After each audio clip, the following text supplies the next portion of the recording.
What's up, everybody, and welcome to BioS3 Raw TV. I want to show you guys a little something in the new MD, Muscle Development with Cutler on the cover, which this is actually my favorite magazine, because they pretty much tell it how it is and there's no bullshit in there. But on about a quarter of the way through the magazine, you'll see the Big Bitch Formula ad with Robbie Kreider as the model. And this is like the third edition that we've had an ad in Muscular Development. So if you guys are picking up MD to check it out, be sure to check out the ad in there because it's a cool ad.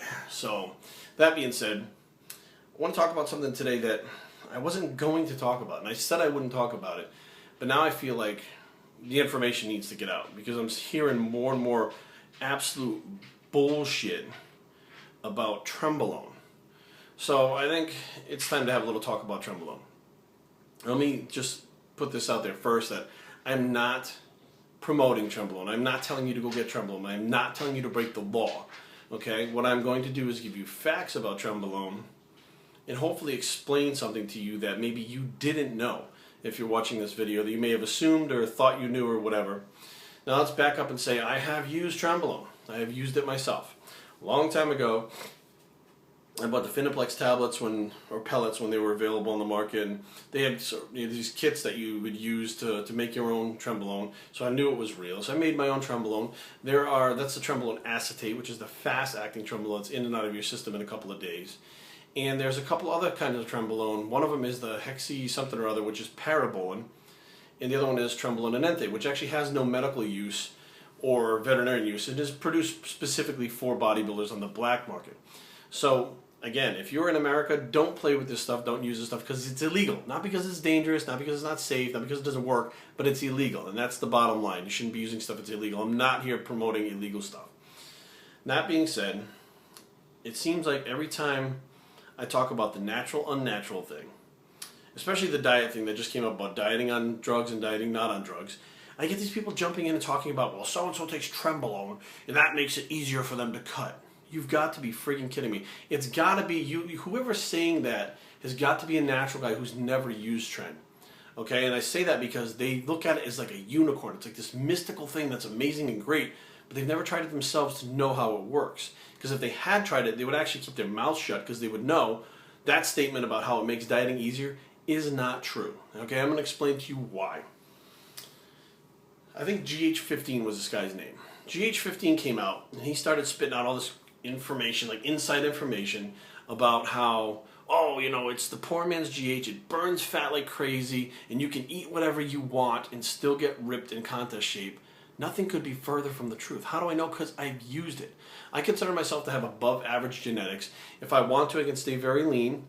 If I want to, I can bulk up. If I want to, I can add muscle. I pretty much have control over anything my body wants to do, whether it will be drug use or not. Okay, so I think that, you know, my body reacts a little bit better to these things than other people. And I've used the Trenbolone acetate, and I've also used the Trenbolone enanthate. I tried the parabolin a long time ago when it was around, and I'll tell you what, did I get bigger? Did I get more muscular? Did I get stronger? Yeah, but I was also taking testosterone within a couple other things, and all that stuff works together. And this was real Tren, because back then they didn't have all these counterfeit fake bullshit. So this was real Trenbolone that I used, and I didn't get super lean, I didn't get shredded, I didn't burn fat faster, any faster than if I was taking testosterone or DECA or anything else. Okay, what I did do is I didn't retain water because it's something that doesn't make you retain water. Did it make me more vascular? My blood pressure shot up on it, so of course it made me more vascular, but it sure as hell didn't burn fat faster, and it sure as hell didn't make any of my preps easier. Every single prep I have done has been hard. It's been super difficult. Not any less difficult than when I was natural. They've actually been harder when I was on drugs than when I was competing natural. They've been more difficult. The more advanced you get, the more difficult your preps become. The bigger you get, the more you move up the ranks, it doesn't get easier, it gets harder. And the difference is you have a different kind of physique. Okay, so if you're naturally competing in a natural organization, you're going to work your ass off and push 110% and diet your ass off and get on stage against other naturals that look similar to you. Now you take the gear, you now have a different kind of physique, but you're competing against other guys that have a different kind of physique. But you're still working just as hard. You're still doing the same things. You're still dieting your ass off, you're still killing yourself, and even with the trend, even with the caloric deficit, I was still doing 45 minutes twice a day or 2 hours twice a day to get ready for a show. Yeah, that's right, 2 hours of cardio. So you're trying to tell me that if I took Trenbolone, I shouldn't have to do that. But that's not a fact, okay? And this is personal experience, real life, practical in-gym experience. Not something I've read from GH15, not something I've heard from a friend, not something I assume that, oh, well, it's just going to be easier because I take this. It doesn't work that way. As I got older, as I progressed, as I got better, it didn't get any easier. It got even harder. So there were preps where I had to do 45 minutes, twice a day to 2 hours. There were preps where I did 30 minutes once a day and I got in shape. It really depended on how I was dieting. Carb cycling, no carbs, extra carbs, how lean I was before I started. The drugs didn't make the difference. It was the diet. It wasn't even so much the training and the cardio.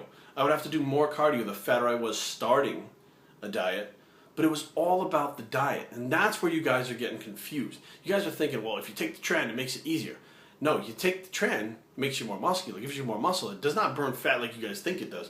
It may help you flip over into that fat burning process, but if you're eating the wrong foods and you're eating the wrong calories and you're eating too many calories, you're not going to get lean no matter what you take. So it doesn't make it easier. Everything has to be pinpoint accurate.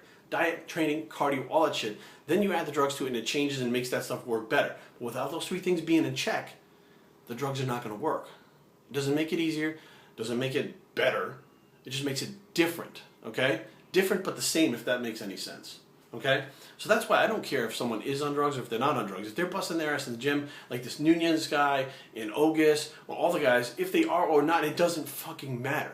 Because they're in the gym, busting their ass, killing themselves, training real hard, doing their shit that they gotta do to get in shape, and they're progressing, which means that they're doing the same shit that the guys on gear are doing.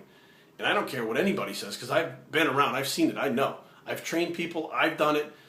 It's legit. If you're killing yourself in the gym, it's legit no matter what you take. So for all you guys out there thinking about, oh, I'm going to take trend, magical things are going to happen, it's not the unicorn. It's not the magical horse that everybody thinks it is, okay? What it is a tool that works like anything else, testosterone, DECA, anything else, okay, that makes you not retain water, okay? Great, terrific. So does Winstrol, same thing. So I hope this clears up some stuff about trend-acetate, trend-enanthate, or trend-hexy, whatever it is, the parabolane. It's not the magical thing.